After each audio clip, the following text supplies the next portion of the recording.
OK, on va reprendre notre prochain présentateur. C'est sa deuxième fois au CIRFI.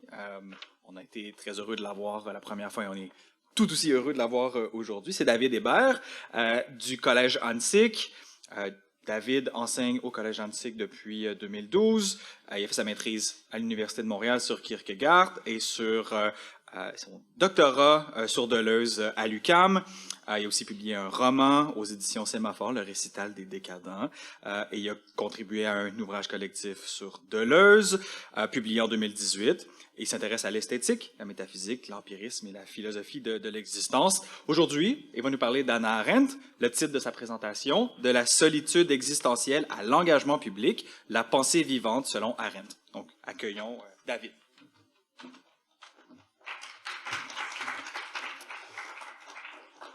Donc, bonjour tout le monde. Tout d'abord, je tiens à remercier les organisateurs, l'organisatrice pour l'événement, pour l'organisation de ce deuxième CIRFI. Donc, aujourd'hui, je veux m'intéresser à Hannah Arendt, qui est une philosophe politique contemporaine, donc du 20e siècle. Mais ce qui va m'intéresser chez elle, c'est pas tant sa pensée politique, même si à la fin de la présentation, là, je vais m'en rapprocher d'une certaine façon, c'est la notion de vie de l'esprit qu'on retrouve dans sa pensée, notamment dans son dernier ouvrage qui s'intitule justement « La vie de l'esprit », qui est un ouvrage inachevé qui a été publié à titre posthume. Donc, Hannah Arendt est décédée en 1975. Il n'a pas eu le temps d'achever ce livre. Mais le titre « La vie de l'esprit », c'est un concept qu'on retrouve dans cet ouvrage chez Arendt. Et j'ai essayé de décortiquer le sens de cette notion. Dans ce livre, d'ailleurs, Arendt va dire qu'elle abandonne la sécurité relative des sciences politiques et de leur théorie pour s'intéresser à la notion de pensée, la notion de vie de l'esprit. Puisqu'on va voir, c'est assez interrelié, la pensée, la vie de l'esprit, chez Arendt. Et la question que je pose, c'est quoi ça, cette vie de l'esprit? En quoi la pensée peut-elle être vivante, en quelque sorte? Et j'ai divisé ma présentation en 3 parties. Je vais garder le titre des 2 autres pour tout à l'heure. La première partie s'intitule « La pensée comme éloignement de la vie ». Bon. Je commence d'abord par parler de la conception du monde chez Arendt. Bon. Arendt conçoit le monde comme ce lieu où des phénomènes apparaissent. Bon. Les phénomènes, ce sont tout simplement les choses qui existent, c'est ce qu'on voit autour de nous. Et je cite Arendt ici, toutes les citations proviennent de La vie de l'esprit notamment. Arendt qui écrit « L'existence, c'est-à-dire la faculté de paraître, de la matière inerte, naturelle ou artificielle, stable ou soumise au changement, dépend de la présence d'êtres vivants. » Parmi le monde, il y a bien sûr des êtres vivants qu'Arendt définit comme, très simplement, des récepteurs d'apparence. Bon. C'est-à-dire qu'on reçoit les phénomènes à travers nos sens, bien sûr. On perçoit le monde autour de nous, tout simplement. Ce qui amène Arendt à dire que tous les êtres vivants, les êtres humains, bien sûr, mais les animaux également, sont des spectateurs de ce qui existe dans le monde. Les objets autour de nous, les corps, etc. Et inversement, nous sommes nous-mêmes des apparences perçues. C'est-à-dire que les autres nous voient également, bien sûr. Donc, on n'est pas seulement spectateurs du monde, mais aussi, nous sommes des êtres existants, des acteurs du monde. On perçoit les choses dans le monde et nous sommes nous-mêmes du monde perçus par les autres. Ce qui amène Arendt à dire que vivre, c'est tout simplement percevoir et être perçu dans un monde commun. On est au milieu d'un monde et nous voyons ce monde et les autres nous voient à l'intérieur de ce monde, tout simplement. Arendt qui écrit « Être en vie signifie occuper un monde qui précédait votre arrivée et survivra à votre départ. » Donc la vie est un peu un intervalle entre la naissance et la mort. Il y avait des choses avant, il y aura des choses après, bien sûr. Et dans cet intervalle-là, on perçoit et on est perçu. On est spectateur et on est acteur du monde. Comme si le monde était une sorte de pièce de théâtre où on jouait un rôle, où on observait les autres jouer leur rôle. Bon. Arendt a beaucoup inspiré Paul Ricoeur, notamment sur ce genre de conception qu'on retrouve dans sa philosophie.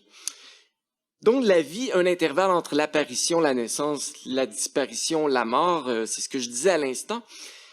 Donc, l'individu, l'être humain, si on s'intéresse à l'être humain en particulier, il est spectateur du monde, mais il est surtout acteur. S'il y avait à faire une dualité entre le fait de percevoir et le fait d'être perçu, eh bien, nous sommes surtout des acteurs du monde. On agit à l'intérieur d'un monde, on ne fait pas que le contempler. Mais Arendt, qui s'intéresse à l'histoire de la philosophie, qui s'intéresse au début des réflexions dans la philosophie occidentale notamment, sur la pensée, va constater une conception inverse. C'est-à-dire que dans l'Antiquité, il y aura, chez les philosophes notamment, mais même avant, comme on le verra bientôt, une valorisation de la contemplation qui sera vue comme supérieure à l'action. Et ça, c'est dû, selon Arendt, à la mythologie grecque notamment, où les divinités, dans la mythologie, sont spectatrices du monde. Bon. C'est-à-dire que les divinités dans la mythologie, bon, elles sont en haut du mont Olympe pour la plupart d'entre elles, elles sont spectatrices des affaires humaines notamment. Ça, je vais y revenir bientôt. Et les Grecs, dans l'Antiquité, vont envier ces divinités-là parce qu'elles ont deux privilèges notamment. Elles sont immortelles, elles ne mourront pas, et l'être humain va considérer la mort comme la pire chose qui soit. Et deuxièmement, la vie facile, c'est-à-dire que ce sont des divinités qui ne travaillent pas, qui n'ont pas vraiment d'efforts à faire pour se maintenir en vie, contrairement à l'être humain. Donc, cette conception des divinités comme spectatrices du monde, contemplative des affaires humaines, on va chercher à réaliser ça comme être humain dans l'Antiquité. Ça va avoir une influence donc sur l'attitude des Grecs, qui vont développer une sorte de passion de voir. La contemplation sera vue comme quelque chose de divin. On va voir l'existence, c'est-à-dire le monde des phénomènes, comme quelque chose devant être admiré pour sa beauté, notamment la beauté des choses existantes, des objets, des phénomènes en eux-mêmes. Et on va chercher soi-même à agir dans le but d'être vu par les autres pour être admiré, en essayant autant que possible d'être digne des divinités et de leur perfection, leur immortalité, leur vie facile en quelque sorte. Et ça va amener une sorte de vertu des apparences, c'est-à-dire une conception de l'éthique ou de la morale liée au désir de s'élever au niveau du divin et de son immortalité. C'est ce qu'on voit par exemple chez Homère avec l'exemple d'Achille.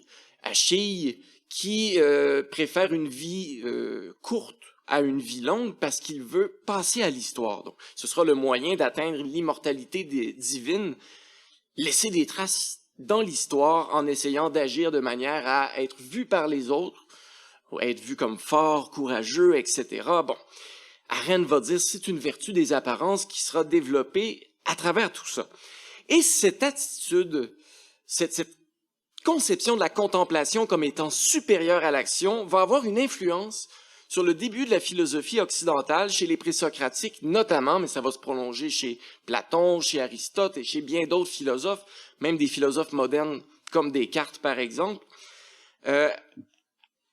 Seulement, l'admiration face au divin sera remplacée par une admiration face à l'invisible.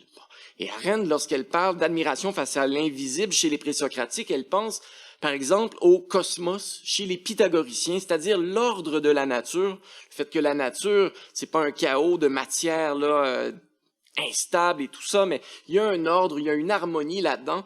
Cette harmonie-là, cet ordre-là est invisible en soi, même si on en constate une expression dans la matière, en quelque sorte. Le logos chez Héraclite, qui est une sorte de principe dans la nature qui, à l'intérieur de cette nature, organise l'univers, en quelque sorte, pour créer une harmonie dans ce qui, au départ, n'en a pas.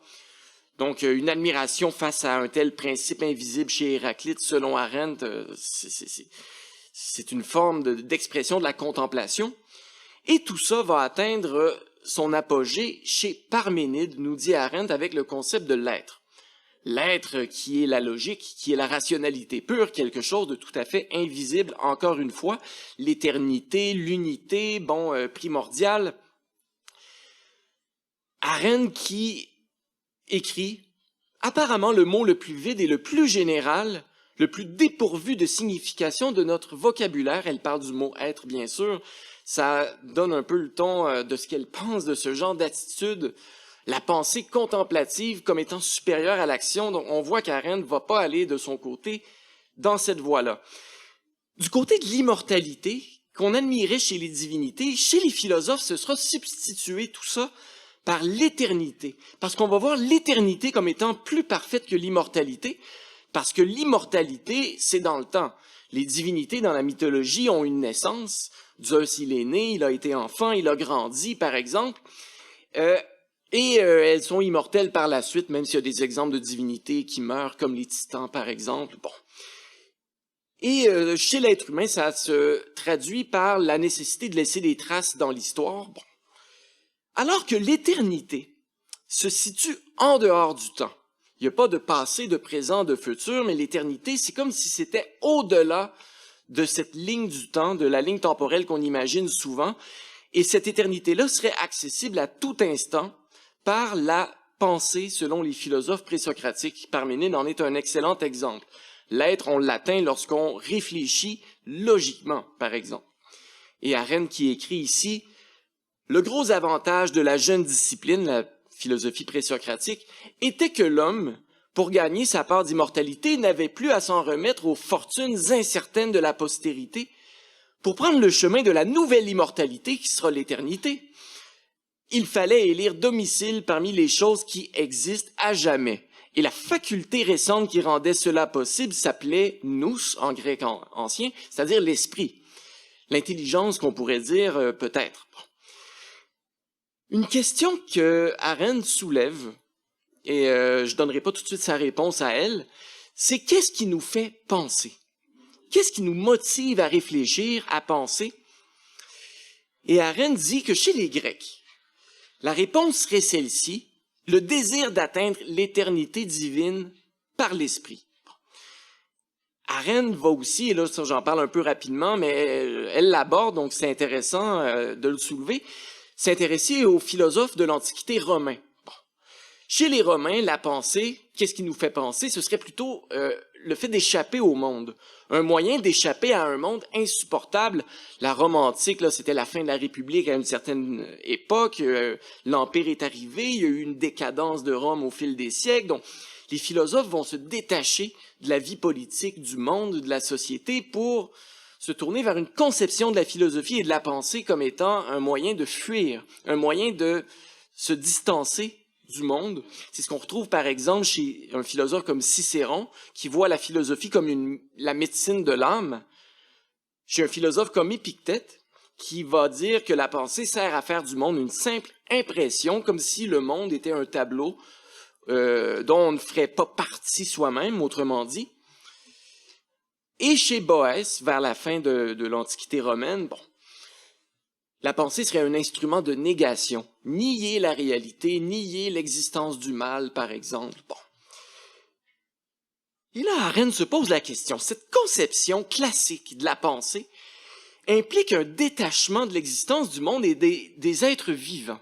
Est-ce que c'est vraiment ça, la pensée, se détacher du monde, fuir le monde, prendre ses distances avec le monde? Est-ce que ça ferait pas plutôt de la pensée quelque chose de mort, une sorte de mort, comme si l'esprit quittait le monde, les êtres vivants, le corps y compris parmi tout ça? Arendt va d'ailleurs se tourner vers Platon. Là, elle va citer un passage où Platon, dans le Phédon, dit justement que dès qu'on réfléchit, c'est comme si on quittait notre corps. L'individu qui pense a l'air absent. Et Arendt aime bien aussi évoquer l'expression « devenir couleur des morts », comme si c'était ça, réfléchir, qu'elle emprunte c'est une anecdote là, de Diogène Laërce qui parlait du stoïcien Zénon, d'après laquelle Zénon serait allé voir l'oracle de Delphes pour lui demander comment faire pour bien vivre. Et l'oracle lui aurait dit « il faut devenir couleur des morts ». Et Zénon aurait dit « bon, ben voilà, je vais faire de la philosophie ». C'est ça que l'oracle a sans doute voulu dire par là. Donc, penser, devenir couleur des morts. Et si penser était plutôt devenir couleur des vivants? Bon. Et ça clôt la première partie de ma présentation, la deuxième partie, qu'est-ce que la pensée vivante? Bon. Et là, on verra qu'Arendt va se distancier justement de cette conception classique de la pensée, comme se détacher du corps, se détacher du monde. Parce que pour Arendt, nous faisons toujours partie, tout le monde, du monde qui nous entoure, y compris les philosophes. Bon. Et elle se tourne vers la notion de sens commun, c'est-à-dire que Arendt va dire, bon, le monde, c'est des phénomènes, on le perçoit, nous sommes perçus, comme je le disais tout à l'heure, et nous sommes des gens qui percevons le monde parce que nous avons des sens. La vue, l'ouïe, le goût, etc., bien sûr. Mais ces 5 sens se rattachent à une sorte de 6e sens qu'elle appelle avec Thomas d'Aquin. C'est Thomas d'Aquin qui lui inspire ça, le sens commun. Le sens commun qu'elle définit comme une sorte de puissance mystérieuse de cohésion des sens. Ce sens commun qui nous procure un sentiment de réalité, dit Arendt. C'est-à-dire que nos 5 sens se réunissent pour nous donner une sorte de sensation de réalité. Le monde existe et on le sent. On en a une sorte de foi, une foi en ce qu'on perçoit. Et la notion de foi perceptive, Arendt l'emprunte à Merleau-Ponty pour cette notion qu'elle reprend et qu'elle met en lien avec la notion de sentiment de réalité liée au sens commun. Donc l'existence du monde des phénomènes est une évidence parce qu'on le sent à l'intérieur de soi. Elle va d'ailleurs critiquer Descartes beaucoup là-dessus, avec sa remise en question de l'existence du monde, des sens, la fiabilité des sens et tout ça. Bon, je ne vais pas entrer dans les détails ici. Mais selon Arendt, il est impossible de quitter le monde, même par la pensée. On a beau vouloir fuir le monde, on a beau vouloir atteindre l'éternité, on a beau vouloir, faire du monde une impression, ça ne fonctionne pas parce que tous les philosophes, toutes les personnes qui réfléchissent, tous les êtres vivants ont les 2 pieds sur terre, ont les 2 pieds ancrés dans une seule et unique réalité, le monde qui nous entoure. Et c'est quoi ça, la pensée, autrement dit? Bon, avant de parler de la pensée vivante, il faut se questionner sur ce qu'est la pensée. Et Arendt veut qu'on évite une confusion qu'on fait souvent, confondre pensée et intellect. Bon. Et ici, elle s'inspire beaucoup de Kant, qui distinguait notamment la raison et l'entendement. Donc, c'est une distinction similaire qu'on retrouve chez Arendt. Je commence par l'intellect rapidement, là, pour que on comprenne ce que n'est pas la pensée. L'intellect, Arendt va définir ça comme la faculté de connaître. L'intellect, c'est ce qui nous amène à développer des connaissances, des savoirs, autrement dit. C'est tourné vers le savoir, la science en particulier, donc ça ressemble à ce que Kant appelait l'entendement. L'entendement, c'est cette faculté chez Kant qui nous amène à développer des concepts à partir de l'expérience notamment. Bon, je résume très rapidement. Et le point de départ de l'intellect, selon Arendt, c'est les données sensibles. C'est-à-dire ce qui est issu du sens commun de ce qu'on perçoit par nos sens. Donc, l'intellect, c'est ce qui nous permet donc de développer des connaissances fondées sur l'objectivité du monde, sur des faits observables. Bon. C'est pas le cas de la pensée. La pensée, c'est autre chose que l'intellect. La pensée, c'est plus proche de la raison, nous dit Arendt, qui ne doit pas être confondue davantage avec l'intellect. La pensée, c'est pas tourné vers le savoir ou la connaissance, d'après Arendt, c'est tourné vers la signification et la compréhension des choses relatives au monde qui nous entoure. Donc, je vais revenir sur la notion de signification, évidemment. Et alors que l'intellect est fondé sur les objets, sur les faits observables, la pensée s'en éloigne, au contraire. Ce qui... la notion de solitude existentielle qu'on trouve dans le titre de ma présentation, c'est le propre de la pensée, autrement dit. C'est-à-dire que lorsqu'on réfléchit, on n'observe pas des phénomènes et on essaie d'en développer des connaissances factuelles, des vérités, des notions scientifiques, etc. On se replie plutôt à l'intérieur de soi-même.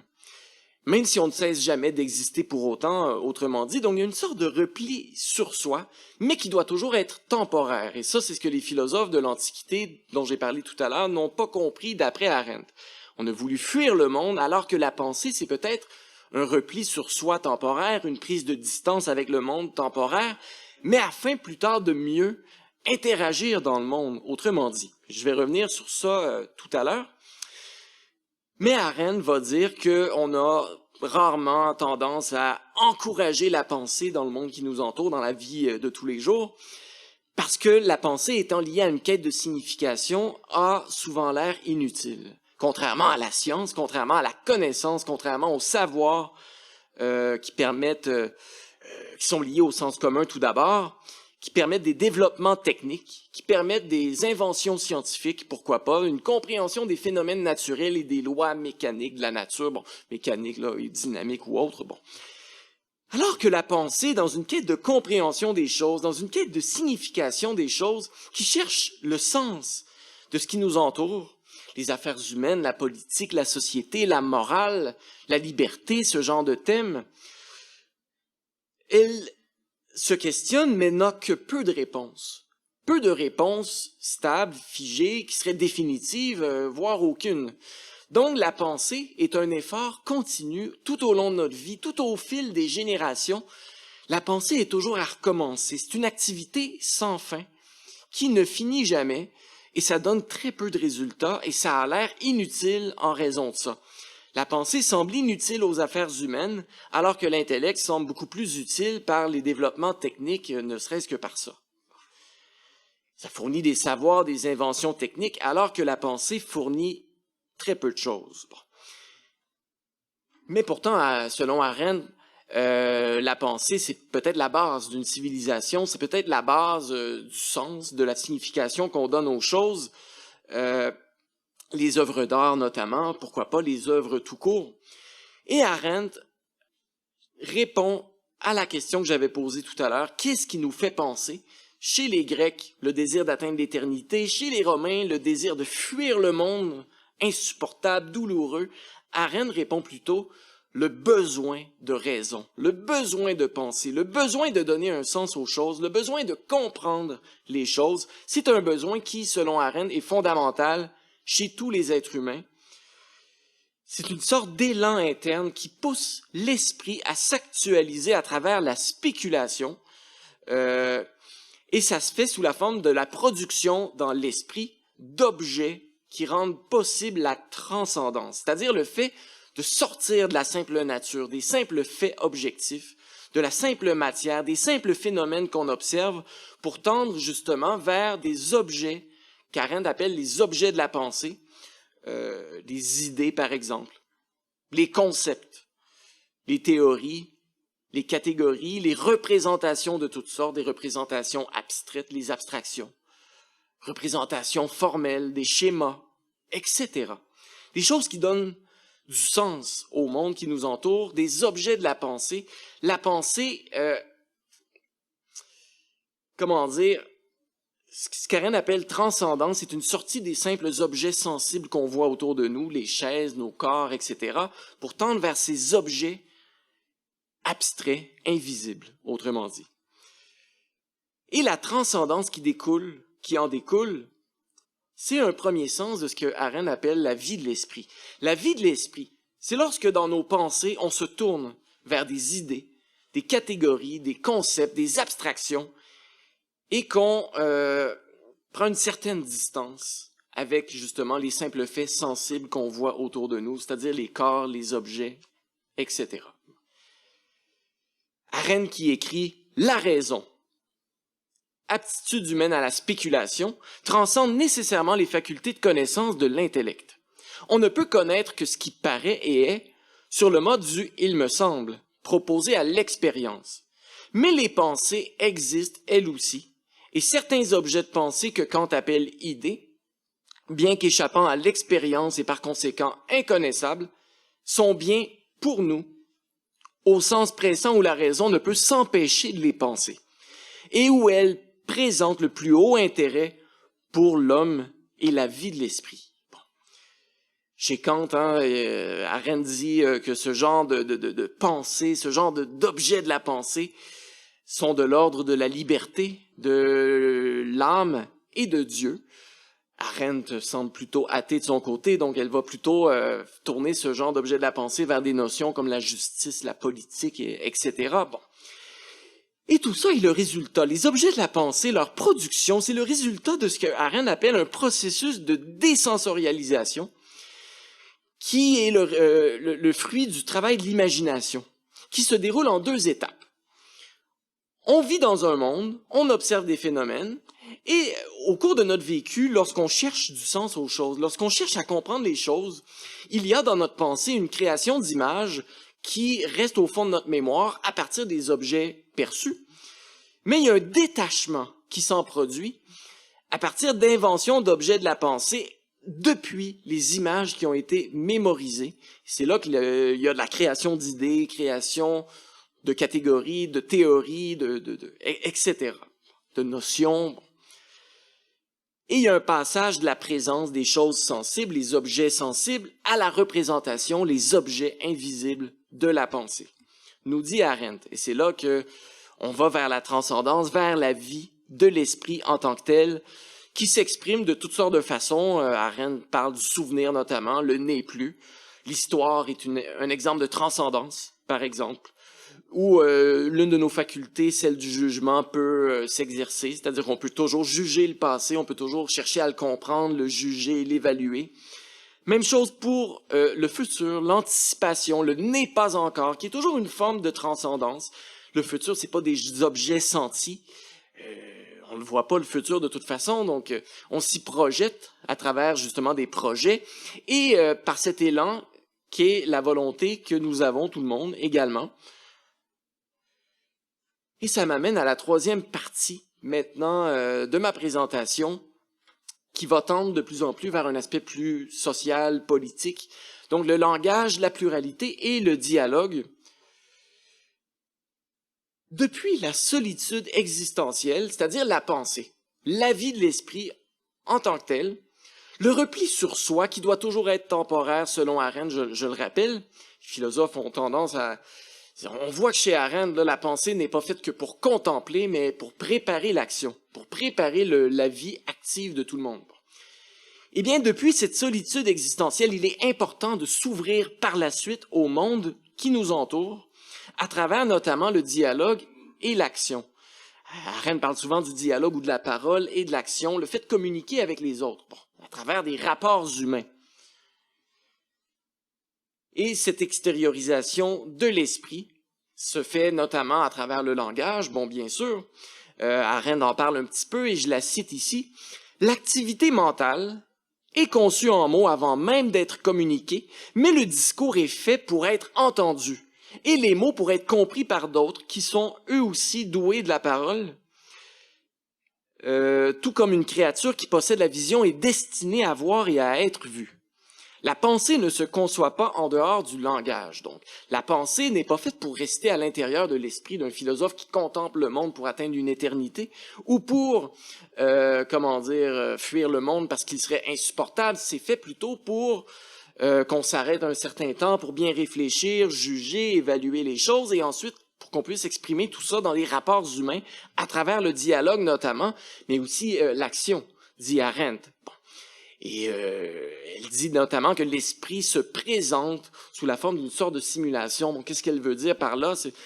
C'est que pour Arendt, tout à l'heure je le disais, on vit dans un monde, on perçoit les choses, les phénomènes autour de nous, on est tout le monde spectateur, spectatrice du monde, mais on est aussi des acteurs, actrices du monde, et on joue des rôles, selon Arendt. Tout le monde qui agit joue un certain rôle, c'est-à-dire que consciemment, on agit, on se présente d'une façon réfléchie, d'une façon voulue, d'après un rôle volontaire, choix actif. Je disais tout à l'heure, là, je disais que ça avait beaucoup inspiré Paul Ricoeur, tout ça, la notion de récit de soi. Arendt avait un peu anticipé ce genre de thème sans l'avoir approfondi, comme Ricoeur va le faire plus tard notamment. Arendt qui écrit ici « Les hommes se présentent en parole et en acte, et indiquent par là comment ils entendent paraître, et ce qui, à leur avis, est digne ou non d'être vu. Cet élément de choix délibéré de ce qu'on va montrer ou cacher semble spécifique du genre humain, même si Arendt parfois dit que les animaux, certaines espèces animales, vont aussi se présenter consciemment. Par exemple, un animal qui va chercher à cacher sa douleur pour ne pas pour ne pas être vu comme faible au risque d'être attaqué, bon, par exemple. Et ce qui se révèle à partir de cette présentation de l'esprit, nous dit Arendt, c'est le moi, qu'elle entend comme la personnalité, une espèce de rôle, d'après Arendt, qu'on joue consciemment. Je répète que pour Arendt, le monde dans lequel on vit, la société, c'est comme un théâtre où il y a des spectateurs d'un côté et des acteurs-actrices de l'autre. Et puisque personne ne joue le même rôle, puisque chaque individu pense différemment et décide d'extérioriser sa pensée de façon différente, de façon singulière, ça explique les différences individuelles. Ça explique pourquoi personne n'est pareil chez les êtres humains. Bon, Arendt distingue l'esprit de l'âme notamment. L'âme, c'est lié aux émotions intérieures, c'est lié aux ressentis, aux passions, et elle va dire que l'âme, chez tous les êtres humains, est à peu près similaire, même s'il y a des différences, quelques différences, mais l'esprit qui est plutôt lié aux abstractions et à la façon dont nous avons conscience de nous-mêmes et dont nous voulons nous présenter et nous extérioriser dans le monde, et tout ça est différent d'une personne à l'autre. On n'est pas la même personne. Et le langage. Bon, si je reviens sur le langage, Arendt va dire que c'est un véhicule imparfait. D'où le recours lorsqu'on pense, lorsqu'on cherche à comprendre les choses, lorsqu'on se lance dans une quête de signification, c'est Arendt là, qui emploie cette expression quête de signification, on a tendance à recourir à la métaphore beaucoup, parce que les objets de la pensée sont abstraits, sont invisibles, peuvent être difficiles à saisir, donc on va souvent s'appuyer sur le concret pour essayer de donner du sens justement à ce qui est abstrait, à ce qui est invisible et peu évident en tant que tel. Je donnerai quelques exemples tout à l'heure. Et Arendt s'appuie sur le sens étymologique du mot métaphore. Le mot métaphore en grec ancien, métaphéréin, c'est le verbe à l'infinitif. Ici, ça veut dire littéralement porter au-delà, ce qu'on peut traduire par transporter ou par transférer. Donc, Arendt voit la métaphore comme un transfert, allant des objets sentis aux objets invisibles de la pensée. C'est une façon que l'être humain a trouvé de donner du sens aux choses de façon abstraite, tout en gardant un ancrage dans une réalité concrète, afin de mieux comprendre justement certaines idées, théories, abstractions. Et la métaphore est liée à la signification, comme je le disais, ça va devenir un outil philosophique d'après Arendt, un exemple étant le concept d'idée chez Platon. C'est un concept très abstrait chez Platon, les idées modèles divins de toute chose, mais Platon a emprunté le mot idée à quelque chose de très concret. Le modèle, le gabarit, le croquis de l'artisan qui fabrique des chaises, par exemple. Il peut faire plusieurs modèles de chaises à partir d'un même... plusieurs exemplaires de chaises à partir d'un même modèle, par exemple. Et la meilleure métaphore de la vie, selon Arendt, parce que de la pensée, pardon, selon Arendt, parce que la pensée est quelque chose d'invisible, qui semble abstrait, c'est la vie. La vie, meilleure métaphore de la pensée, sans le souffle de vie, écrit-elle, le corps humain est un cadavre. Privé de pensée, l'esprit est mort. Arendt qui va dire que la pensée et la vie ont des similitudes en ceci, notamment que on n'a pas de réponse au pourquoi vit-on. Pourquoi vit-on? Pourquoi la vie? Qu'est-ce qu'on fait sur Terre? C'est des questions qu'on se pose et qui n'ont pas de réponse, tout comme la quête de signification, lorsqu'on réfléchit à toutes sortes de sujets, nous amène à tourner en rond. On n'a jamais de réponse définitive comme dans les sciences, par exemple, et tout ce que l'intellect cherche à connaître.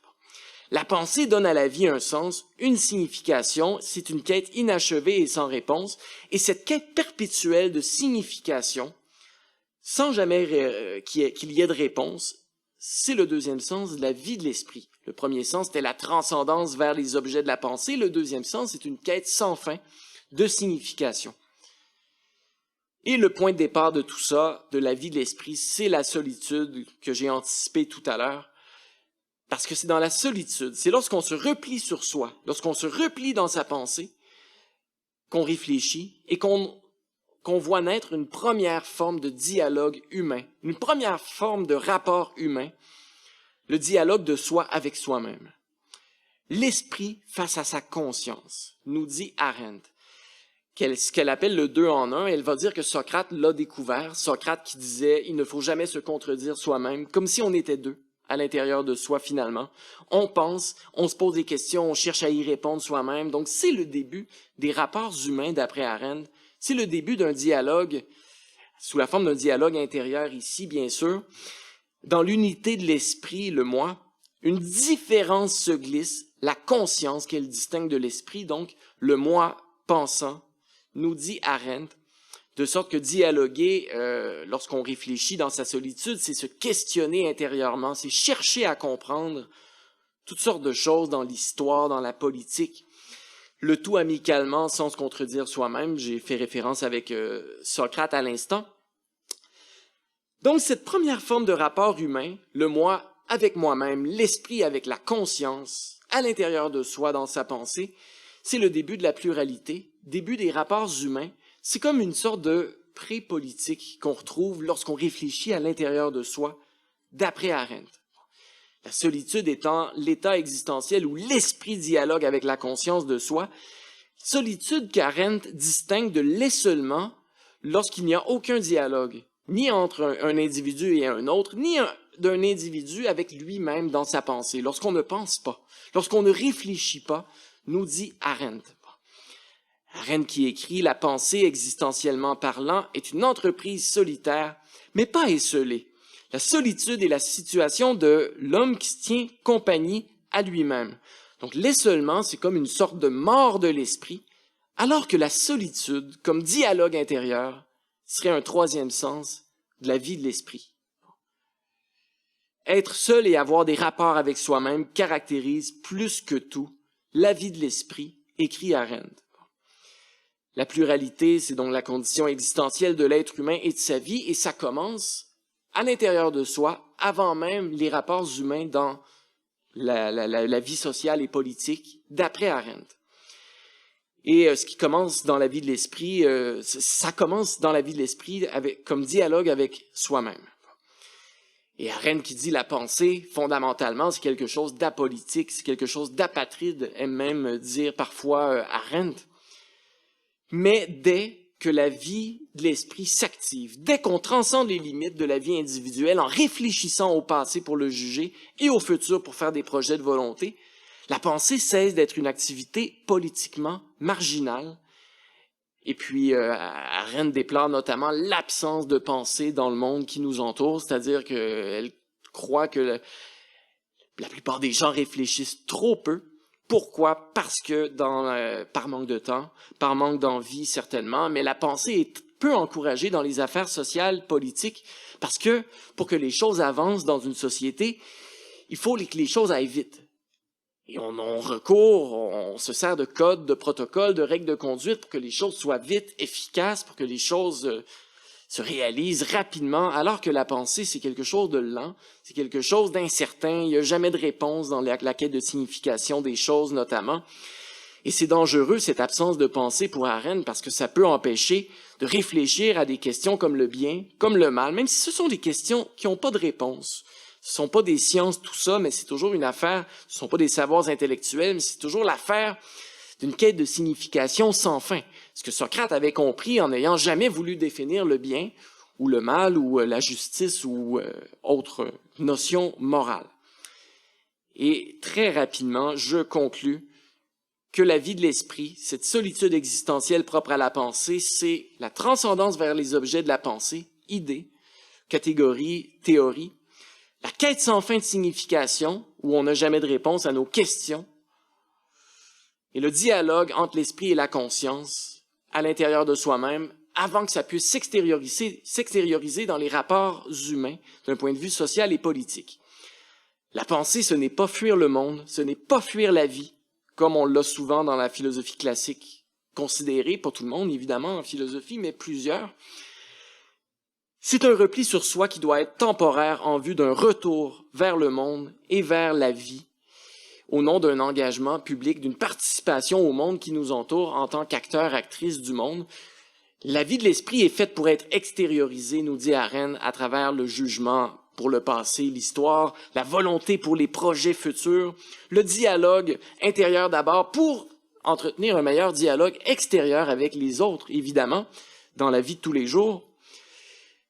Donner du sens à travers l'action, l'œuvre, le travail, c'est des notions qu'elle développe dans Conditions de l'homme moderne. Je ne veux pas entrer dans les détails ici. Et tout ça semble, là j'emploie un vocabulaire un peu deleuzien parce qu'elle parle de désensorialisation, tout ça semble a l'air d'un processus de désensorialisation, resensorialisation. On se replie sur soi pour réfléchir à travers l'invisible, les abstractions, les représentations mentales, pour ensuite mieux extérioriser tout ça par le langage, comme si on resensorialisait les objets de la pensée pour se faire entendre des autres, pour communiquer, pour participer au monde autour de nous. Et je termine avec une citation d'Arendt, « La pensée va de pair avec la vie et est elle-même la quintessence dématérialisée du vivre. » Donc, merci.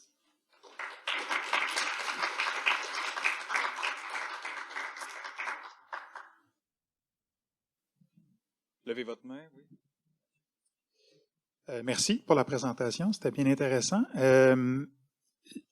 Je suis bien le raisonnement d'Arendt tel que vous le présentez là, sur la vie de la pensée. Ce que je comprends moins, c'est en quoi sa distinction entre la pensée et l'intellect tient la route, dans la mesure où il me semble que plusieurs caractéristiques de la pensée telle qu'elle a définie peuvent s'appliquer à l'intellect. C'est-à-dire, si l'intellect, c'est l'acquisition de connaissances et de savoirs à partir du monde sensé puis de l'expérience empirique, ça requiert quand même un processus de désensorialisation, d'abstraction, la création d'objets, ce qu'elle appelle des objets de pensée. On les concepts, catégories, schémas, on les trouve dans les activités de ce qu'elle appelle l'intellect. Le dialogue avec soi, j'imagine que le chercheur qui fait des recherches de type empirique le met aussi en œuvre. Donc, des trois caractéristiques que vous avez identifiées, celle qui me semble la plus spécifique, c'est la recherche de signification, le sens, le pourquoi. Dans ce sens-là, on rejoint la distinction entre compréhension et explication. Donc, est-ce que finalement, chez Arendt, la distinction intellect-pensée, ça ne se ramène pas à la distinction qu'il y avait un peu chez Dilthey entre explication, compréhension? Puis est-ce que les autres caractéristiques qu'elle attribue à la pensée, on ne pourrait pas au fond les attribuer tout autant à l'intellect? Ça serait ma question. Question très intéressante et effectivement, elle s'inspire, comme je le disais, beaucoup de Kant, comme si la pensée était liée à la raison et l'intellect à l'entendement.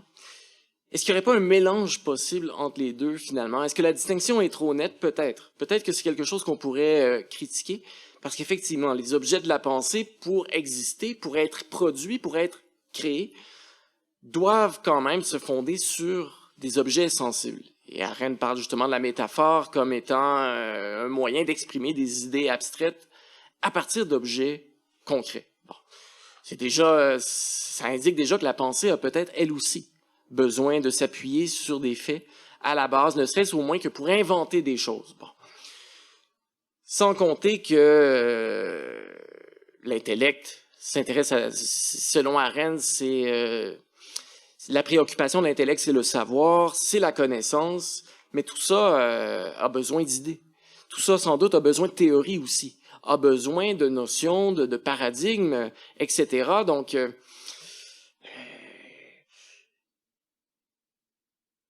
c'est comme si finalement le but des deux choses était différent l'un de l'autre, mais que le point de départ était un peu le même. Toujours la vie concrète, toujours le monde concret, les objets, les phénomènes, sauf que l'intellect, de son côté, chercherait à décrire les phénomènes, chercherait à illustrer par des exemples les phénomènes à travers les savoirs, les connaissances, la science, alors que la pensée s'en libérait après coup en se tournant vers une forme de création poétique. Arendt emploie carrément le terme poésie pour parler de la métaphore. C'est comme si la philosophie avait un aspect plus poétique que la science, que la philosophie ne reconnaissait pas toujours. Bon.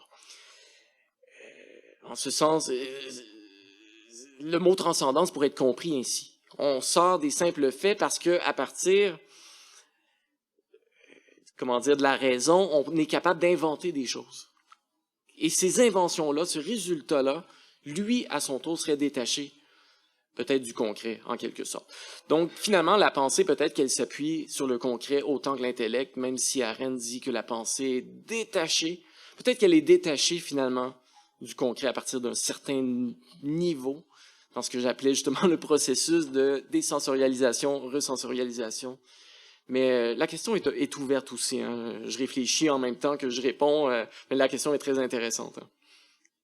Merci. Alors, prochaine question, puis il reste 2 minutes pour les questions. OK, je vais faire ça vite. Merci beaucoup pour la présentation. On m'a toujours dit qu'Arendt m'intéresserait, puis ben, tu m'as convaincu. Arendt, bon, m'a semblé définir la pensée comme une faculté de donner du sens, au sens où elle parlait de la raison, là, comme cette faculté-là. Puis elle a parlé, ben, tu nous as parlé de la nécessité de se placer en dehors du monde. En dehors du monde phénoménal pour faire ça, ce qui m'a semblé être finalement reproduire la tendance contre laquelle elle essayait de lutter, de ce retrait du monde-là. D'ailleurs, justement, dans l'expérience quotidienne qu'on a du monde, les phénomènes se donnent déjà comme porteurs de sens. La chaise en avant de moi, par exemple, ou le micro que j'ai dans les mains, c'est pas un amas de matière dont je ne comprends rien, c'est plutôt un outil pour amplifier ma voix ou un outil pour m'asseoir, donc déjà porteur de sens. Puis il m'a semblé donc que quand tu as parlé de la motivation, qu'est-ce qui motive à penser? Arendt répond le besoin de sens. Un besoin de sens qui m'a semblé être finalement universel dans le propos. Je sais pas si c'est moi qui ai mal compris. Qui m'a semblé être un besoin humain transcendant qui s'applique à n'importe quelle époque, à n'importe quelle culture.